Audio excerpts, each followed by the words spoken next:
বেশিরভাগ ক্ষেত্রেই এনাদের কাছে সেই সার্টিফিকেট পাওয়া যাচ্ছে না। যেতে তো বাধ্য হবে, সবাই গেলে তো আমাকে যেতেই হবে, কিছু করার তো নেই। না, এবার যদি অন্য জায়গায় দেয় তাহলে তো ক্ষতি হবে আমাদের। আমাদেরও তো অনেক দিন ধরে, প্রায় 30-40 বছর ধরে আমরা আছি, আমরা এবার কোথায় যাব? ক্ষতি অনেকটাই হচ্ছে, 90% ক্ষতি হচ্ছে। আমাদের যেটা অর্ডার আছে দুপাশে দোকানে রোড ফেসিং কোনো দোকান যাতে না থাকে। পৌরসভা পিছনে লাগানো যাবে না, কিচ্ছু ফাঁকা থাকবে। আমরা একটা নির্দিষ্ট পরিমাণ প্রশাসন এসেছিল, আমাদের পরিমাণ বলে দিয়েছে, এরকম আপনারাও দেখতে পাচ্ছেন। মুখ্যমন্ত্রী মমতা বন্দ্যোপাধ্যায়ের নির্দেশের পর কার্যত নড়ে চড়ে বসেছে কলকাতা পুরসভা। প্রতিদিনই কলকাতার বিভিন্ন প্রান্তে চলছে সার্ভে, হকারদের থেকে নেওয়া হচ্ছে বিভিন্ন ধরনের নথি, আর এই সমস্ত নথি নেওয়ার পর একটা অ্যাপে রেজিস্টার করা হচ্ছে। আমরা রয়েছি ইতিমধ্যে হাতিবাগানেও কিন্তু সার্ভে চলছে। আমি আমার ক্যামেরা পার্সনকে বলবো একটু পিছনের ছবিটা দেখানোর জন্য। প্রত্যেকটি হকার বা ব্যবসায়ীদের কাছ থেকে তাদের যে সমস্ত নথি রয়েছে, অর্থাৎ ভোটার কার্ড, আধার কার্ড, সে সমস্ত নথি নেওয়া হচ্ছে।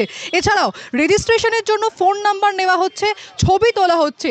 এবার দেখার বিষয় যে হাতিবাগান চত্বর কতদিনের মধ্যে পরিষ্কার পরিচ্ছন্ন হয় এবং ফুটপাত চত্বর ফাঁকা হয় কিনা, মানুষের পক্ষে এই ফুটপাত দিয়ে হাঁটা সম্ভব হয় কিনা।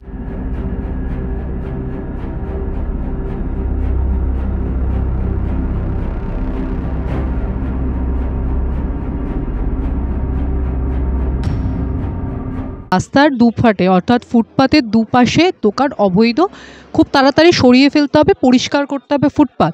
সেক্ষেত্রে যদি সরিয়ে দেওয়া হয়, তোমরা লেফট হ্যান্ড সাইডে বসে রয়েছো, যেটা রাখা হয়তো সম্ভব নয়, সরে যাবে? আমাদেরও তো অনেক দিন ধরে, প্রায় 30-40 বছর ধরে আমরা আছি, আমরা এবার কোথায় যাব? আমরা একটা নির্দিষ্ট পরিমাণ প্রশাসন এসেছিল, আমাদের পরিমাণ বলে দিয়েছে, এরকম আপনারাও দেখতে পাচ্ছেন, পুরো পরিষ্কার আছে রাস্তা। আমরা তো কোথায় যাব? পরিমাণ তো আমাদেরও তো পেট আছে, আমার এখান থেকেও তো আমার বাবা আছে, মা আছে, আমার কর্মচারী আছে, এখান থেকেও তো 4-5 জন পেট চলে। দেখা যাবে এখন কি হয়, সব তো রেজিস্ট্রেশন করে গেছে, পরশু দিন এসেছিলেন, সব রেজিস্ট্রেশন হয়ে গেছে, এদিকে দোকানেও রেজিস্ট্রেশন হতে লাগবে, এবার যেটা ব্যবস্থা নেবে সেটা করা যাবে। যেতে তো বাধ্য হবে, সবাই গেলে তো আমাকে যেতেই হবে, কিছু করার তো নেই। তবে এখন সরিয়ে দিলে দূরে চলে আমাদের পক্ষে অসুবিধা এইটাই আর কি। না, এবার যদি অন্য জায়গায় দেয় তাহলে তো ক্ষতি হবে আমাদের।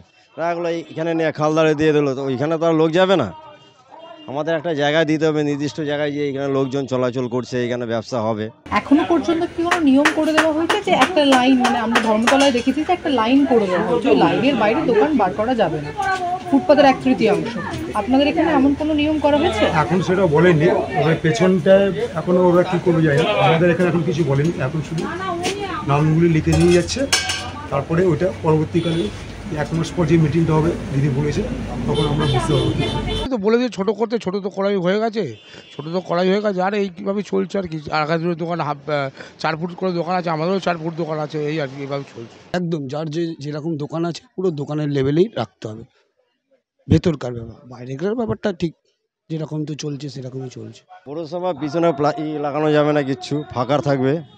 আর এইখান থেকে 4 ভাগের 3 ভাগ ছেড়ে দিতে হবে, 1 ভাগ লাগাতে হবে, এই গাইডলাইন। আর বাইরে দিয়ে দেওয়া যাবে না। ব্যবসার ক্ষেত্রে কতটা ক্ষতি হচ্ছে? অনেকটাই ক্ষতি হচ্ছে, অনেকটাই হচ্ছে, 90% ক্ষতি হচ্ছে না বলবো না, ক্ষতি অনেকই হচ্ছে। এই ধরপাকড় হচ্ছে, এই হচ্ছে, মানুষ আরও অস্বস্তিকর করছে, কাস্টমার আসছে না, কি করবো, এইভাবে চলতে। কলকাতা পুরসভা একটা গাইডলাইন বেঁধে দিয়েছে, আপনারা এখন এসে কি ডকুমেন্ট নিচ্ছেন না কি প্রসেসে কাজ হচ্ছে? আমরা মূলত আপনার আধার কার্ডটা নিচ্ছি, ভোটার কার্ড এবং প্যান কার্ড ও স্বাস্থ্যসাথী কার্ড, খাদ্যসাথী কার্ড, এই 4টে নিচ্ছি, এবং আধার কার্ডটা ফোন নম্বরে ওটিপি গিয়ে ভেরিফাই করা হচ্ছে যাতে অথেন্টিক কিনা, এবং এনাদের কত বছর দোকান ওনাদের ছবি তোলা হচ্ছে এবং দোকানের সমেত ছবি তোলা হচ্ছে। একটা কথা বলুন তো, আপনি সাবলীল বাংলা বলছেন, স্বাভাবিকভাবে বোঝা যাচ্ছে যে আপনি বাংলায় বড় হয়েছেন, অর্থাৎ কলকাতায় আপনার বাড়ি। বাইরে থেকে যারা আসছে শুধুমাত্র কি ফুটপাত নোংরা তারাই করছে, নাকি এর মধ্যে কলকাতাবাসীরও একাংশ হাত রয়েছে? সবাইকে মিলিয়ে করতে হবে, সবাইকে মিলিয়ে এটা হচ্ছে, একজনের পক্ষে তো এটা সম্ভব না, সবাই হয়ে এটা হচ্ছে। মানে লোকাল যারা আছে তাদেরকে এটা দেখা উচিত, তাদেরকে যে কোনো জায়গায় যেখানে যেখানে হকার আছে, যেখানে লোকাল যারা আছে, যার দায়িত্বে তাদেরকে দেখা উচিত, এই যে বারবন্ধটা যাতে না হয়, সেটা হলে তাহলে আজকে এই জিনিসটা। এটা শুধু হকারের সমস্যা না, ঠিক আছে? এখন বাইরে থেকে এসে হকারই এখানে এসে ব্যবসা করছে। শুধু হকার কেন, আপনি বাইরে আজ কলকাতায়, পশ্চিমবঙ্গে অবাঙালি কত বেড়ে গেছে। আজকে আপনি একটা মাইক নিয়ে, রিপোর্ট নিয়ে আমার ইন্টারভিউ নিচ্ছেন, আপনি যখন আজ কোনো একটা এসি মলে ঢুকবেন, আপনি প্রথম কথা তার হিন্দিতেই কথা বলবেন। আমি 7 বছর 8 বছর ধরে হকারি করছি, বা এখানেও করছি, পার্ক স্ট্রিটেও করেছি, আলাদা অন্যান্য জায়গাতেও করেছি। আমি নিজেও দেখেছি বাঙালিদের মধ্যে সবথেকে অসচেতনতা সবথেকে বেশি। একজন বাঙালি এসে আমার সাথে হিন্দিতে কথা বলছে, তার দায়িত্ব তো নেওয়া। আমি টাকা দিয়ে কিনবো, আমার যে ভাষা আমি কমফোর্টেবল বোধ করবো আমি সেটাতে বলবো। সেই সামনের জন বুঝতে পারবে কি পারবে না সেটা তার সমস্যা, তাই না? শুধু এটা বাইরে থেকে এসে হকারি, অনেক বিহারি বেড়েছে ঠিক কথা, বা অনেক আরও অন্যান্য সম্প্রদায়ের লোক বেড়েছে, কিন্তু সে শুধুমাত্র এটা প্রশাসনেরও অনেক ইয়ে আছে। তাহলে মেনে নিচ্ছেন যে বাংলার আইডেন্টিটি নষ্ট হচ্ছে? কিছুটা তো বটেই, সেটা সব ক্ষেত্রে শুধু তারা এসে ব্যবসা করছে বলে না, তার সব জায়গাতেই তাই। এটা আমাদেরই সমস্যা, এটা আমাদের আমাদের মধ্যে সেই দৃঢ়তারা নেই তাদের বিরুদ্ধে কিছু প্রতিবাদ করার। বাঙালিদের বরাবরই তারা ভীতু মানসিকতার। সবাই তো একই, মানে ওই ডকুমেন্ট নেওয়া হচ্ছে, সবাইকার জন্য একই ইয়ে আছে। তো আমাদের আলাদা করে কিছু বলা হয়নি এখন অবধি, যখন বলা হবে তখন তার ব্যবস্থা হবে। এই নিয়ম এখন যেটা চলছে, নিয়ম কী মানবো? এখন সবাই যেরকমভাবে চলছে, আমিও সেরকম চলছি, কিন্তু আমরা তো কলকাতার স্থানীয় বাসিন্দা, আমরা পশ্চিমবঙ্গের একদম স্থানীয় প্রপার উত্তর কলকাতার বাসিন্দা, এই হচ্ছে ব্যাপার। 2015 সালে একটা সার্টিফিকেট দেওয়া হয়েছিল হকারদের, সেই সার্টিফিকেট কি এখানে পাওয়া যাচ্ছে হকারদের কাছে? বেশিরভাগ ক্ষেত্রেই এনাদের কাছে সেই সার্টিফিকেট পাওয়া যাচ্ছে না, তবে জেরক্স থেকে আমরা সেই নাম্বারটা নেওয়ার চেষ্টা করছি, যে রেজিস্ট্রেশন নাম্বারটা ছিল। কি নাম্বার হবে কি, বা যেটা 2015 পরে 2024 যেটা রিনিউয়াল হচ্ছে নাকি অন্য? এটা তো আলাদা ডেটা তৈরি হচ্ছে, ওটার সঙ্গে র্যালি করাতে পারি, ওই জন্য ফোন নাম্বারটা নিই। মুখ্যমন্ত্রী বলছেন যে হকার জোন করে দেওয়া হবে, ছড়িয়ে ছিটিয়ে না থেকে একটা জায়গায় সবাই থাকবে, সেখান থেকেই আপনারা ব্যবসা করতে পারবে। সেক্ষেত্রে যদি সরিয়ে নিয়ে যাওয়া হয় হাতিবাগান থেকে অন্যত্র, বা হাতিবাগানের একাংশ আপনাদেরকে বসতে দেওয়া হলো, সমস্যা হবে কি নাকি আপনারা রাজি হয়ে যাবেন? না, ওই যে যেখানে মার্কেট, যেখানে হাতিবাগানের লোক হাতিবাগানে থাকা উচিত, সেটা অন্য জায়গায় দিলে সেই যে মার্কেটটা তো হবে না, ঠিক আছে? আর অন্য জায়গায় দিলে যে জায়গা আমাদের ছোটো হয়ে যাবে, যাতে বড় সাইজ দোকান তাদের ছোটোগুলোতে কীভাবে ব্যবসাটা করতে। তবে এটাও তো ঠিক কথা যে ফুটপাত দিয়ে মানুষ হাঁটতে পারছে না। আর সে ঠিক আছে, সেরকম জায়গা ছেড়ে ছোটো করে করবে, মানে লং যেটা আছে সেটা 1/3 অংশ করলে তাহলে রাস্তাও চড়া থাকবে, ওগুলো শো দেবে না, তাহলে লোক ইজিভাবে যাতায়াত করবে।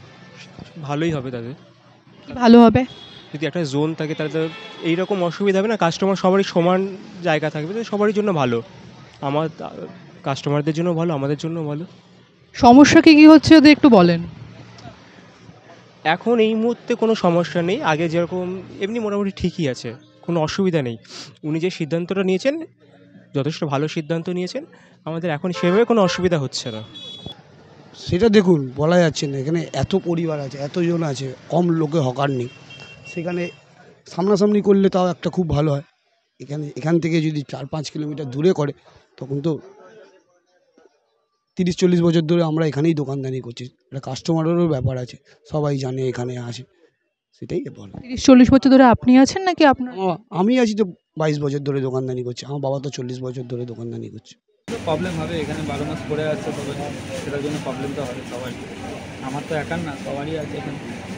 আমার যদি সিঙ্গেল দোকান থাকতো বলতে, এখানে সবাই একসাথে ব্যবসা করছে, যেটা হবে সেটা ভালোই হবে। মুখ্যমন্ত্রী বলছেন যে দুপাশে দোকান রাখতে না, কিন্তু হাতিবাগানে দেখা যাচ্ছে দুপাশে প্রচুর দোকান, গ্র্যান্ডের সামনে যেটা দেখা যাচ্ছে না, গ্র্যান্ড একদিকে দোকান হয়ে গেছে সবকটা, তো এই ক্ষেত্রে কি দুপাশেই দোকান থাকবে নাকি সেটা সময় সাপেক্ষ বলা? না, আমাদের যেটা অর্ডার আছে দুপাশে দোকানে, রোড ফেসিং কোনো দোকান যাতে না থাকে। তো রোড ফেসিং দোকানগুলো আমরা করছি না, রেজিস্টার করছি না, আমরা আপাতত রোডের যে ভেতরের দিকে মুখ সেই দোকানগুলি রেজিস্টার করছি। প্লাস্টিকের ব্যবহার, ত্রিপলের ব্যবহার, প্লাস্টিক তো একদমই না, উপরে যেরকম টিন, ফাইবার টিন ফর্ম দিয়ে সেট করলো, যাতে কোনো আগুন ফাগুনের যাতে সম্ভাবনা না থাকে। প্রশাসনের তরফে কি স্টেপ নেওয়া হচ্ছে? প্রতিদিন আপনাদের সঙ্গে কথা বলা হচ্ছে, সার্ভে করা হচ্ছে কি? হ্যাঁ, সার্ভে করা হচ্ছে, যাদের দোকান আছে তাদের নাম লেখা হচ্ছে, এবার ওনারা কি সিদ্ধান্ত নেন তার উপর ডিপেন্ড করছে। হ্যাঁ, আমাদের দায়িত্বের মধ্যে যারা আছে, প্রশাসন থেকে গেছে, নোটিফিকেশন করে গেছে, সব সার্ভে করে গেছে। এই আধার কার্ড, প্যান কার্ড আর হচ্ছে ভোটার কার্ড। ডকুমেন্ট হচ্ছে Aadhaar card, PAN card, voter card আর রেশন কার্ড।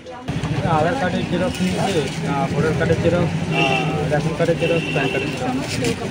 সার্ভে নিয়ে গেছে, নদী Aadhaar card, PAN card, voter card এসব নিয়ে গেছে। পুরসভার তরফে যে সমস্ত গাইডলাইন বেঁধে দেওয়া হয়েছে সে সমস্ত গাইডলাইন মেনেই চলছেন হকাররা, এমনই দাবি জানাচ্ছেন তারা।